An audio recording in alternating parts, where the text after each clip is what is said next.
Hello and namaste to all. I have brought top 100 question for ancient Indian history. And ये जो questions हैं different different exams में पूछे गए हैं, डिफरेंट डिफरेंट न्यूज़पेपर में कुछ क्वेश्चन अपीयर हुए हैं एंड डिफरेंट सोर्स मैंने उसको कंपाइल करके आज मैं ये लेक्चर ले रहा हूँ. सो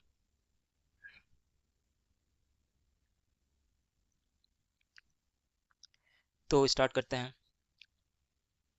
100 क्वेश्चंस हैं. आज जितना हो पाएगा हो पाएगा, बाकी नेक्स्ट लेक्चर में फॉरवर्ड कर देंगे. स्टार्ट करते हैं.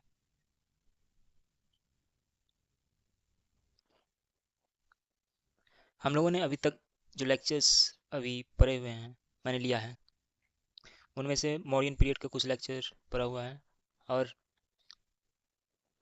मैंने महाजनपदा पीरियड को डिटेल में डिस्कस किया है. तो ये जो क्वेश्चंस हैं बेसिकली वो उन चैप्टर्स को तो कवर करेंगे ही करेंगे. बाकी इसमें मैंने देखिए क्वेश्चंस के साथ साथ एक्सप्लेनेशन भी लिया गया है, चूँकि मैंने डायरेक्ट इंपोर्ट करा है.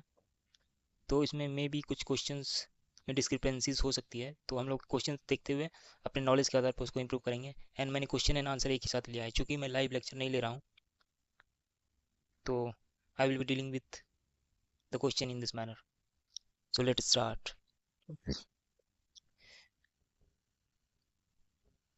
पहला क्वेश्चन है, which ancient town is well known for elaborate system of water harvesting and management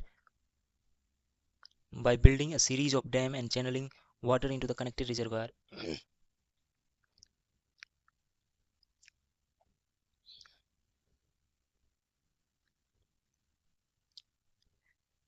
ये क्वेश्चन बेस्ड है किस पे? हड़प्पन सिविलाइजेशन पे बेस्ड है. हड़प्पन सिविलाइजेशन पे बेस्ड क्वेश्चन है. उसमें से भी जो हमारी टाउन प्लानिंग वगैरह थी डिफरेंट डिफरेंट सिटीज़ में, हर एक सिटी का अलग अलग फीचर्स था.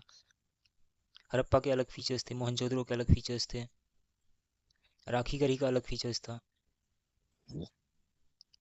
एंड लोथल का अलग फीचर्स था. जब वाटर मैनेजमेंट की बात करें तो राखी गढ़ी में भी वाटर मैनेजमेंट सिस्टम पाया गया. आज के जो विजन के मंथली करंट अफेयर्स लेक्चर्स में आज हम लोगों ने पढ़ा, तो उसमें देखा गया कि राखी गढ़ी में भी पाया गया है. But according to the textbook, जो भी हम लोग नॉन टेक्स्ट बुक अभी तक पढ़ते आए हैं, उसके अनुसार धोलावीरा में ड्रेनेज सिस्टम है. धोलावीरा कहाँ पे है? धोलावीरा एक जगह है गुजरात में. क्योंकि ये जो जगह है पोर्ट सिटी से मोस्टली, एंड इसी जगह पे गुजरात में ही एक जगह पाया जाता है लोथल, जहाँ पे डॉकयार्ड था. So moving to the second question.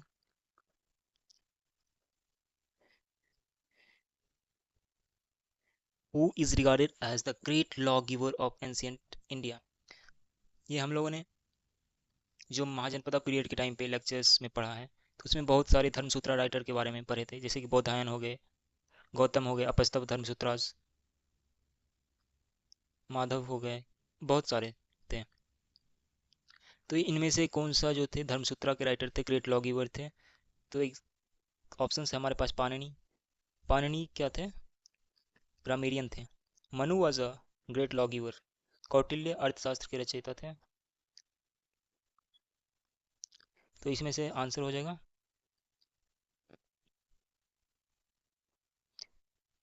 Manu. Panini जो थे ग्रामेरियन थे. इन्होंने क्या लिखा था? अष्टाध्यायी. अष्टाध्यायी के बारे में हम लोगों ने पढ़ा है कि अष्टाध्यायी को as a source of archaeological जो एक्सकवेटर हैं वो यूज़ करते हैं एज ए सोर्स, क्योंकि इसमें जो टेक्स्ट लिखे हुए हैं they are more realistic than other जो मिस्ट माइथोलॉजिकल टेक्स्ट हैं, जैसे कि रामायण महाभारत या फिर डिफरेंट पुराण्स. और कौटिल्य ने अर्थशास्त्र लिखा है.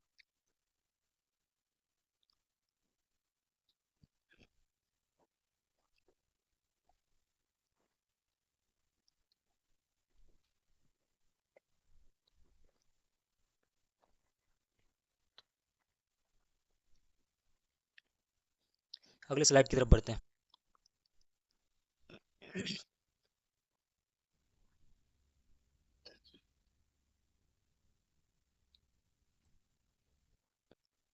2 सेकंड दीजिए प्लीज।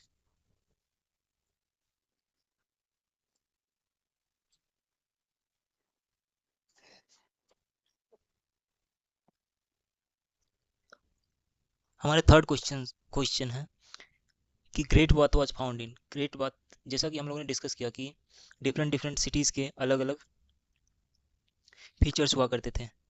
मोहनजोदड़ो में देखा जाए तो ग्रेट बाथ तो था ही था, उसके साथ साथ जो डेड बॉडी के माउंट्स जो थे वो भी वहाँ पे रखे हुए थे। The great bath a large public bathing area, explanation part देखते हैं कि ग्रेट बाथ जो था एक लार्ज पब्लिक बाथिंग एरिया था, and it was the most prominent structure at the archaeological site at of Mohenjodaro. आज के लेक्चर जो मैंने विजन क्लास के मंथली करंट अफेयर्स में कल्चर वाले पार्ट में लिया, तो उसमें बोला गया है कि कुछ ऐसे प्लेसेस हैं जहाँ पे कि आयरन एज बहुत पहले स्टार्ट हो चुका है, इवन अर्ली हड़प्पन सिविलाइजेशन। अभी तक हम लोग हड़प्पा को अर्लीस्ट सिविलाइजेशन मानते आए हैं, अर्बन सिविलाइजेशन मानते हैं, बट ये जो डिस्कवरी किलाड़ी एक्सकवेशन वगैरह हुई है तो may be it could change, but अभी बहुत सारी जगहों पर डिस्कवरी होना बाकी है। तो इसका आंसर मोहनजोदड़ो। क्वेश्चन नंबर 4 की तरफ बढ़ते हैं। Which empire has been called the Napoleon of India. Simple simple questions है, बट ये है कि हमारे रिवीजन के लिए बहुत इंपॉर्टेंट है। ज़्यादा टफ क्वेश्चंस नहीं है, कुछ टफ क्वेश्चंस भी आपको मिलेंगे। आंसर ही समुद्रगुप्त। ये गुप्ता एम्पायर से लिया गया क्वेश्चंस है। जब गुप्ता एम्पायर पढ़ेंगे तो इसको और डिटेल में पढ़ेंगे। आंसर ही समुद्रगुप्त। और जो किसने इसको समुद्रगुप्त को नेपोलियन ऑफ इंडिया बोला था, इसका नाम याद रखिएगा, V A Smith. Question 5, which of the following is the major port of Indus valley civilisation. Port की बात हो रही है तो पोर्ट को अभी हम लोगों ने लोथल के बारे में डिस्कस किया, तो ये आंसर हो जाएगा लोथल। चान्हो दारो कहाँ पे है सिटी, ये पाकिस्तान में सिटी है, एंड ये साउदर्न पाकिस्तान में है। पाकिस्तान का मैप जब हम लोग देखते हैं तो let me remove this. Pakistan का मैप जब हम लोग देखते हैं तो ये इंडिया से इस तरह से लगा हुआ है। ये साउदर्न वाले पार्ट में, इस एरिया में जो है चान्हो दारो है। एंड चान्हो दारो किस चीज़ के लिए फेमस है, चान्हो दारो में बीड मेकिंग का काम होता था। मोतियों में जो माला पिरोया जाता था, उस बीड मेकिंग, यहाँ से हम लोगों को सिंदूर की डिब्बी भी मिली है। जो सिंदूर ऑपरेशन सिंदूर हुआ उस सिंदूर की डिब्बी यहाँ से मिली है। और बहुत सारे मोती गार्लैंड्स वगैरह भी मिले हैं चानूदारों से। और जो छोटे छोटे बॉल्स बोल, छोटे छोटे जो बर्तन होते थे उसमें बहुत सारे मोती हीरे जवाहरात आदि भी मिले हैं यहाँ पे। एंड चानूदारों में फिशिंग भी देखने को मिलता है। तो ये सारे इन्फॉर्मेशन है चानूदारे से, आप हो सके तो इसको नोट कर लीजिएगा। तो चलिए हम लोग नेक्स्ट स्लाइड की तरफ चलते हैं फटाक से। हमारा अगला क्वेश्चन है, आंसर लोथल था, इसको समझ लिए थे हम लोग। Next question number 6, which of the following chronology is correct regarding the संवताज। ये संवत के बारे में पूछ रहा है कि संवत जो है, जो शक संवत वगैरह कैलेंडर, जो हिंदी के कैलेंडर होते हैं, हिंदी कैलेंडर, उसमें आप लोग जब देखेंगे तो उसमें लिखा रहता है शक संवत। उसके बाद साका कैलेंडर को इंडियन गवर्नमेंट जो है वो कंसीडर करती है साका कैलेंडर को। जबकि डिफरेंट रूलर्स थे, उन्होंने कैलेंडर चलाए थे, जैसे चंद्रगुप्त द्वितीय भी, चंद्रगुप्त विक्रमादित्य भी कैलेंडर चलाए थे। साक संवत चला था, ये आई थिंक 57 AD है साक संवत का। Gupta Gregorian calendar, I think Gregorian तो जब से ईसा मसीह का जन्म हुआ तब से लिया जाता है। और शाक जो है आई थिंक 57 AD करके है। फिर गुप्ता का आई थिंक, गुप्ता का 248 AD आई थिंक है।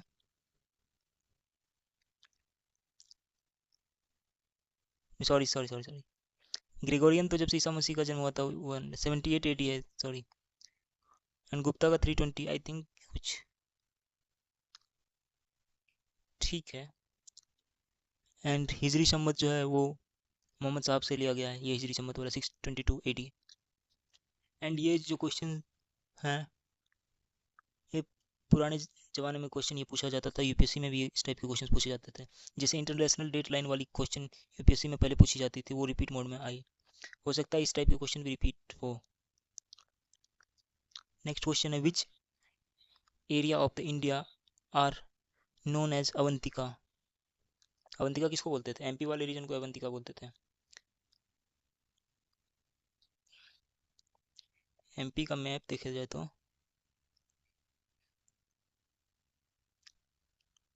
एमपी का मैप ये है शायद,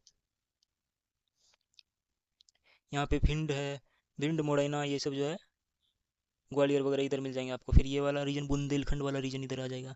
फिर ये बागलखंड वाला रीजन इधर आ जाएगा। बुंदेलखंड यहाँ से यूपी का बुंदेलखंड और एमपी का बुंदेलखंड मैच होता है। यहाँ से नर्मदा रिवर बहती है।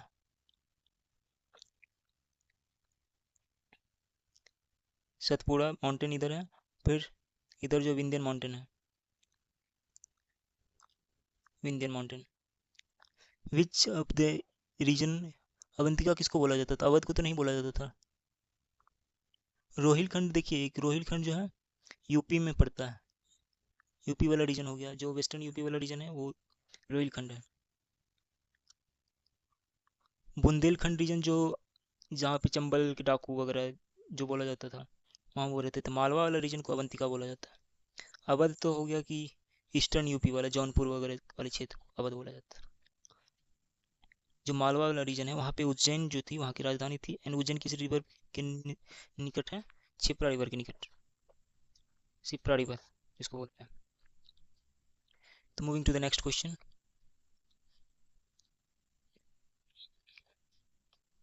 Question number 8, which of the following is the oldest smriti. कौन सी स्मृति ओल्डेस्ट? मनु स्मृति, याज्ञवल्क्य स्मृति,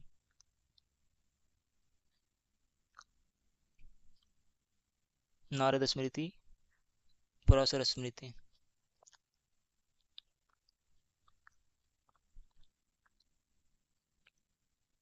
तो इसमें से ये क्वेश्चन जो है न्यूज़पेपर, सॉरी जीके टुडे की वेबसाइट है उससे ली गई है। हालांकि ये भी कहीं से उठाई होंगे क्वेश्चन। तो इसके अनुसार आंसर इज मनुस्मृति। देखिए, Manusmriti is considered the oldest and the most authoritative of the Dharmashastra. धर्मशास्त्र के बारे में जितने भी धर्मशास्त्र के बारे में पढ़ेंगे उनमें से मनुस्मृति को ओल्डेस्ट बोला जाता है। Compiled sometimes between 200 BCE to 200 CE। चलिए अगले क्वेश्चन की तरफ चलते हैं। Who presided over the fourth Buddhist council. Fourth Buddhist council के बारे में हम लोग थोड़ा सा देखते हैं। बुद्धिस्ट काउंसिल जो था वो 4 टाइप में हुआ था, 4 पीरियड में हुआ था। एक तो था कि जब बुद्धा मरे थे उसी टाइम पे बुद्ध मरे थे, या फिर बुद्ध का डेथ हुआ था, महापरिनिर्वाण हुआ था। उसके कुछ ही समय के बाद अजात शत्रु ने करवाया था। फिर उसके बाद कालाशोक ने करवाया था। फिर अशोक ने करवाया था। फिर कनिष्क ने करवाया था, कुंडलवन कश्मीर। तो इसमें जो अजात शत्रु के टाइम पे थे कश्यप, महाकश्यप थे। कामी, साबा कामी। अशोक के टाइम पे कौन थे? तिस, मोगलीपुत्र तिस। कनिष्क के टाइम पे कौन थे? वसुमित्र। तो याद रखिएगा, कश्यप, कामी, तिस, वसुमित्र। तो फोर्थ जो हमारा फर्स्ट बुद्धिस्ट काउंसिल हो गया, सेकंड हो गया, थर्ड हो गया, फोर्थ हो गया। फोर्थ जो कनिष्क के टाइम पे करवाया था वो किसने करवाया था? वसुमित्रा ने। तो answer would be Vasumitra. The fourth Buddhist council was held in Kundalvan Kashmir. जगह भी याद रखिएगा, कुंडलवन कश्मीर में हुआ था। During the reign of Kanishka, was presided by Vasumitra with अश्व घोष। अश्व घोष भी थे और वसुमित्र भी थे, बट अश्व घोष वाज डेप्यूटी एंड प्रिसाइड किया था वसुमित्रा ने।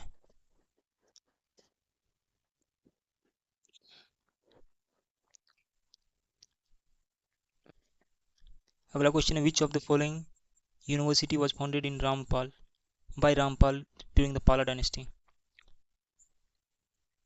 सी, नालंदा तो कुमारपाल के टाइम, जो कुमारपाल थे उन्होंने फाउंड किया था इसको, कुमारपाल। Vikramashila I think Dharmapala. आगे देखते हैं। जगदलपुरी, उदांतपुरी, उदांतपुरी और विक्रमशिला जो थे, ये सी है। विक्रमशिला, धर्मपाल,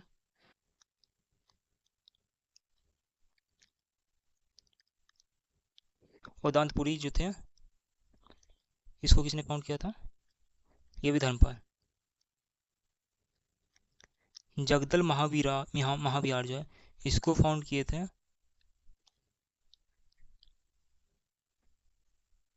रामपाल जी ने। आगे का क्वेश्चन पढ़ते हैं। Which was the main occupation of the palaeolithic old stone people? देखो एग्रीकल्चर तो उस टाइम पे था नहीं। Hunting and gathering.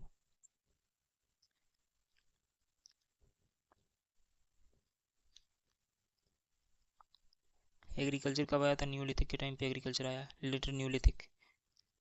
Domestication of animal भी न्यूलिथिक के टाइम पे आया था। हंटिंग एंड गैदरिंग जो था, ये पार्ट था पेलियोलिथिक का।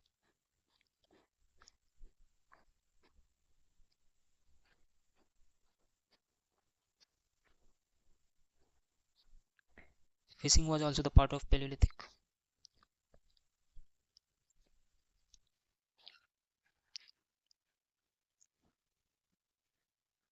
Neolithic, fishing was part of Neolithic because new जो थे वेपन्स बन रहे थे, जिससे कि आसानी हो रहा था फिशिंग करने में। 12th question is which rock edict of Ashoka's mention the purpose of rock edict? I think rock edict 14 जो है, मेजर रॉक एडिक्ट 14 ही पर्पस के बारे में बताता है। Yes, answer is major rock edict 14।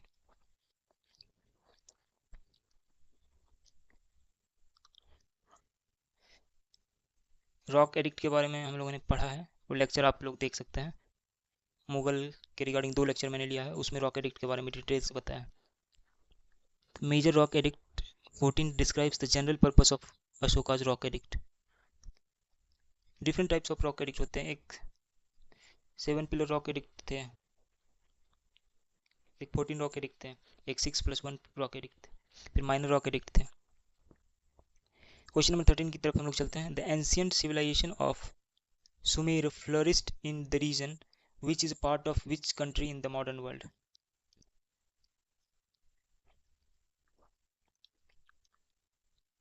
SSC CGL में ये क्वेश्चन आया हुआ है। जो सुमेर के नाम से एंशियंट सिविलाइजेशन थे, वो किस पार्ट थे, किस कंट्री का पार्ट है अभी मॉडर्न डेज में? The answer is Iraq. Sumer was the one of the earliest civilization was located in Mesopotamia. ये इराक ईरान वाला जो रीजन है, ये मेसोपोटामियन रीजन बोला जाता था। And mostly Persian was the language.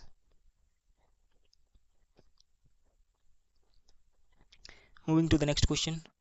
How many mahajanapadas were there in ancient India? Mahajanapadas हम लोगों ने चैप्टर खत्म कर लिया है, तो अब बताइए कितने महाजनपदास थे? 16 महाजनपदास। और किसमें किसमें मेंशन किया गया ये?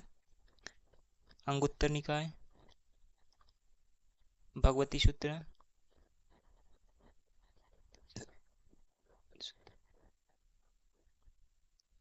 और डिटेल से जानना है इसके बारे में तो आप लोग देख सकते हैं महाजनपदा पे जो 5 लेक्चर मैंने लिया है, उसको आप रिपीट करके देखिए, आपको सारे कॉन्सेप्ट क्लियर हो जाएंगे महाजनपदा के बारे में। Moving to the next slide. Which is the Harappan ancient port located in Gujarat? ये लग रहा है क्वेश्चन रिपीट हो रहा है, I think. Lothal. Which who wrote the famous ancient Indian text Arthashastra? Kautilya. ये हम लोगों ने देखा था। अर्थशास्त्र के बारे में और डिटेल से पढ़ेंगे। अभी मौर्यन चैप्टर जब कंप्लीट करेंगे अर्थशास्त्र के बारे में, तो उसमें और डिटेल से पढ़ेंगे अर्थशास्त्र के बारे में।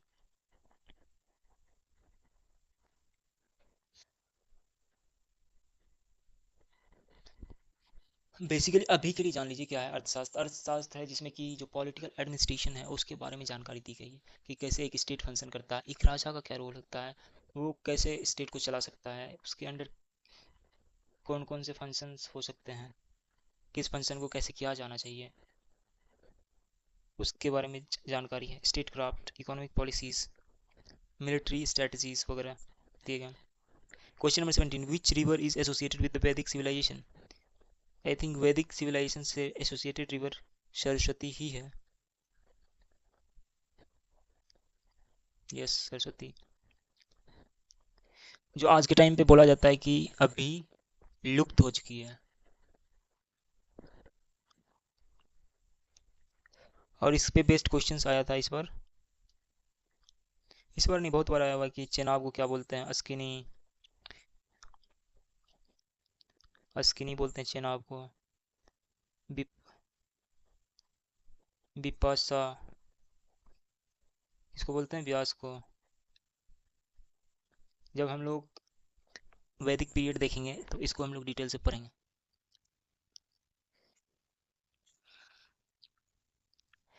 Where did the first Jain Tirthankara Rishabhdev attend nirvana? जगह का नाम पूछ रहा है कि कहाँ पे ऋषभदेव जो थे निर्वाण प्राप्त किया। Mount Kailash, he was the first तीर्थंकर। तो माउंट कैलाश वो जगह है जहाँ पे ऋषभदेव ने निर्वाण प्राप्त किया। जबकि मैक्सिमम महावीर कहाँ पे निर्वाण प्राप्त किए थे? पावापुरी में। पावापुरी में महावीर।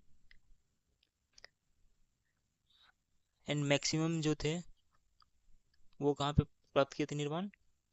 जो झारखंड में एक माउंटेन अभी न्यूज में थी, क्या सुमेध शिखर या फिर कुछ तो था, समेध शिखर, तो उस पे ही मैक्सिमम लोगों ने निर्वाण प्राप्त किया था। क्वेश्चन नंबर 18 की तरफ चलते हैं। क्वेश्चन नंबर 18 हो गया। Question number 19, which of the following is not true about the Ajanta cave? They are in Maharashtra. True है, महाराष्ट्र में ही है। They are decorated with Buddhist art. Obviously Buddhist art है, लेकिन इसके अलावा भी बहुत सारे आर्ट हैं। They depict the technique used in ancient India. Okay, yes. They do not contain painting of flora and fauna. ये स्टेटमेंट गलत है, वो painting of flora and fauna are there.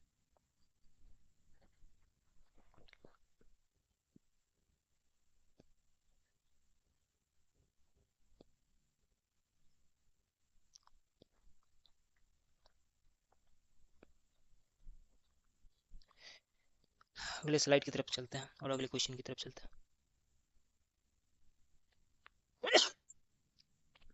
Question में 20 तक आ चुके हैं। In which of the following states is the prehistoric sites named Koldihwa? Koldihwa is situated, Koldihwa is situated in UP.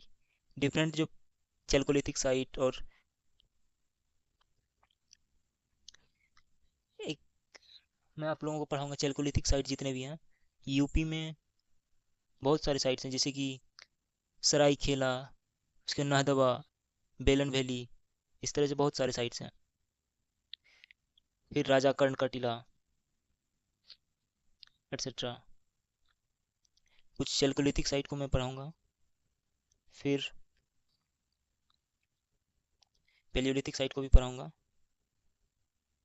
उसके बाद नियोलिथिक साइट को भी पढ़ाऊंगा, जिसमें से बहुत सारी जैसे डिफरेंट डिफरेंट कल्चर्स जो आप लोगों ने अभी तक सुना नहीं होगा। Daimabad culture, हाकरा culture,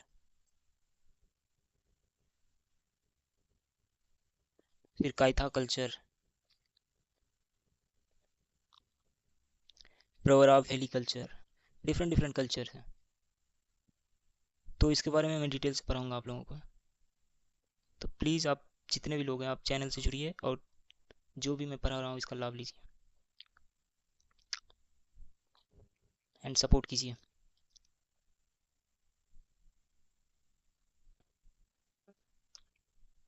question number 21, देखिए बेलन वैली का नाम आ गया ना, कोलदेवा बेलन वैली में लोकेटेड है। Which of the following was one of the discoverer of Indus valley civilisation? एक तो Rakhaldas Banerjee was there, John Marshall भी थे, दयाराम सहनी भी थे, ऑल ऑफ द सारे लोग थे। दयाराम सहनी डिस्कवर्ड हड़प्पा इन 1921। ये याद रखिएगा कि हड़प्पा कब डिस्कवर किया गया था और किसने डिस्कवर किया था। देखिए आर एच व्हीलर भी थे, जॉन मार्शल भी थे। राखलदास बनर्जी ने मोहनजोदड़ो खोजा। जॉन मार्शल ने was the director of general of the archaeological survey of India at that time.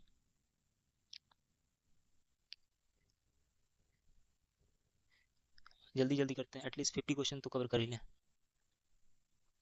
Which Indus Valley site was the first to be discovered? इसमें से जिस इंडस वैली को साइट, सीधे याद रखिएगा ट्रिक क्या है कि जिसके नाम पे जो सिविलाइजेशन का नाम रखा गया वही पहले डिस्कवर किया गया होगा, तो date is Harappa. Harappa was the first site जिसको कि डिस्कवर किया गया था। डिस्कवरर कौन कौन थे? दयाराम सैनी और जॉन मार्शल। वही क्वेश्चन रिपीट हो रहा है। The Harappan civilisation was discovered in 1921। Which city was excavated in 1922 in Larkana district on the bank of Indus? Mohenjodaro.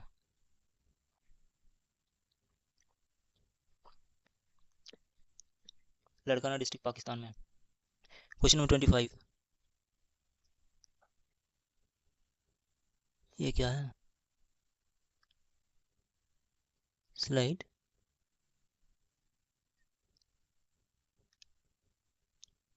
Slide नहीं है, स्लाइड तो ये है ही। हाँ, the ancient cities of Harappa and Mohenjo-daro emerged along the bank of which river? Indus river. Sindhu valley तो इसलिए तो बोलते हैं Sindhu valley, Indus valley civilisation. Harappa is on Ravi Basin tributary and Mohenjo-daro directly on Indus.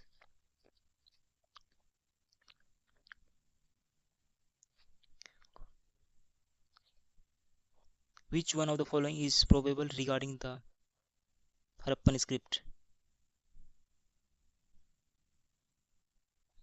Mostly अभी हम लोगों ने पढ़ा था कि तमिलनाडु के जो चीफ मिनिस्टर थे उन्होंने $11 मिलियन का अनाउंसमेंट किया है कि जो भी उसको डिसिफर करेगा उस स्क्रिप्ट को,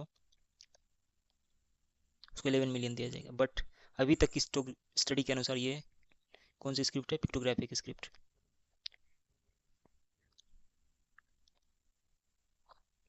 जो भी राइटिंग्स है वो मोस्टली पिक्चर्स के फॉर्म में। हु कंपोज द इलाहाबाद प्रशस्ति?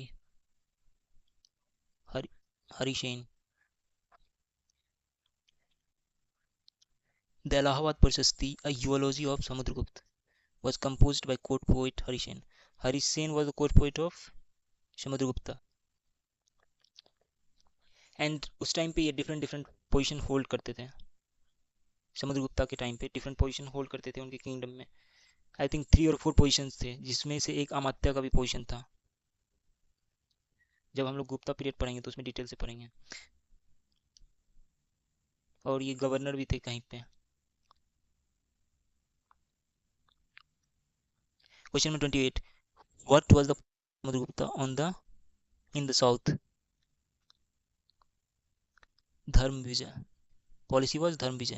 Samudragupta policy in the south was known as Dharm Vijay, righteousness, righteous conquest, where he defeated the ruler but restored them to their throne after acknowledged his supremacy rather than annexing their territory.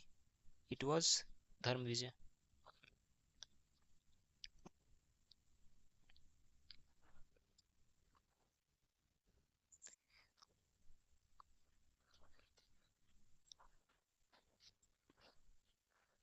अब question आते हैं थोड़े UPSC वाले questions. With reference to history of ancient India, which of the following statement is correct? Mitakshara was the civil law for upper class, while Dayabhag was the civil law for lower caste.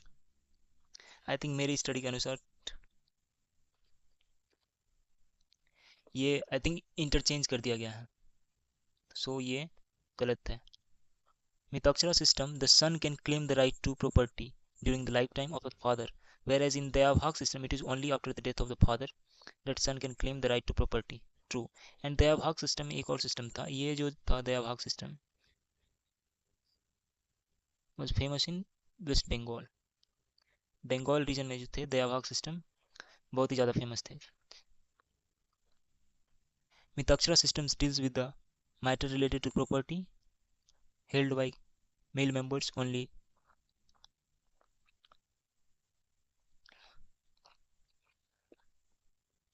Statement 1 में क्या किया गया? Both Mitakshara and Dayabhaga are the schools of Hindu laws governing inheritance property right applicable across caste not restricted by the upper और lower caste. Okay, दोनों laws जो थे property और legal issue के रिगार्डिंग थे, जो कि अपर और लोअर कास्ट में रेस्ट्रिक्शंस नहीं था. जबकि दयाभाग स्कूल में सन के पास प्रॉपर्टी का राइट था, सॉरी डॉटर के भी पास प्रॉपर्टी का राइट था, जबकि मिताक्षरा में मोस्टली सन के पास ये राइट था. Both system primarily deals with the male coparcenary property while Dayabhaga is prevalent in Bengal and Assam. See देखिए यहाँ पे बंगाल और असम में दयाभाग सिस्टम प्रिवेलेंट था. And Mitakshara in most part of the India. Primarily distinction in timing of the son's right to property. Moving to the next question. Which, with reference to the ancient India, Gautam Buddha was generally known by which of the following epithets? देखिए पहला तो ये UPSC 2024 का question है. तो पहला तो शाक्य मुनि के बारे में हम लोगों ने पढ़ा है. बुद्धिज्म एंड जैनिज्म पढ़ लिया है. उसमें से न्यायपुत्र जो थे महावीर को बोला गया था. मैंने स्पेसिफिक बोला था उस टाइम पे कि ये क्वेश्चन पूछा जा चुका है. महावीर का नाम निगंतपुत्र या फिर न्यायपुत्र था. तथागत और शाक्य मुनि शाक्य क्लैन से बिलोंग करते थे, जिस वजह से इनको शाक्य मुनि बोला जाता. तो आंसर विल बी. तथागत भी बुद्ध को ही बोला जाता था. We will not go into the discussion because हम लोगों ने इसके बारे में पढ़ा है.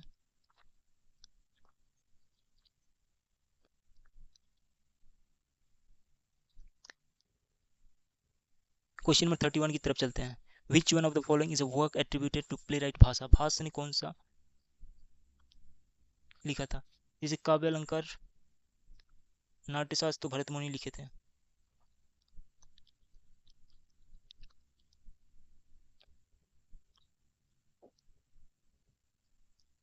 महाभाष्य पतंजलि लिखे थे.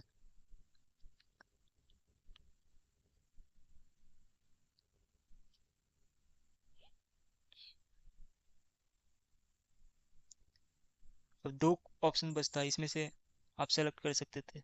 मोस्टली मध्यम वियोगा was written by Mahabhashya. Question number 32 में आते हैं. Which among the following ruler of Vijayanagar Empire constructed a large dam across the Tungabhadra river? Tungabhadra river पे किसने लार्ज डैम बनाया था? देवराय ने बनाया था.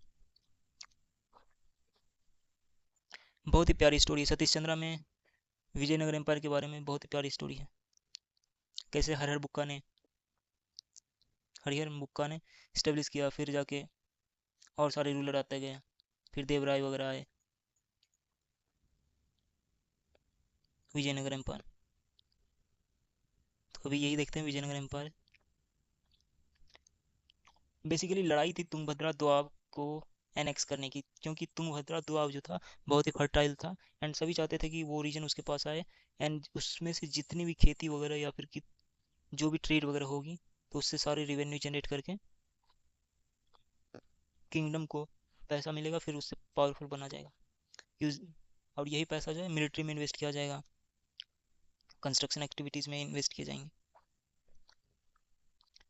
Question number 33.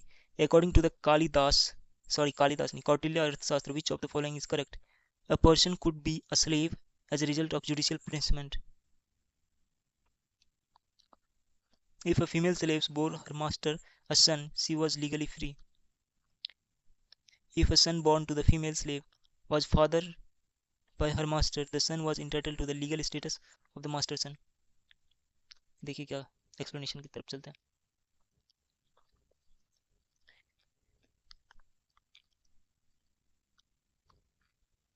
All three statements are largely consistent.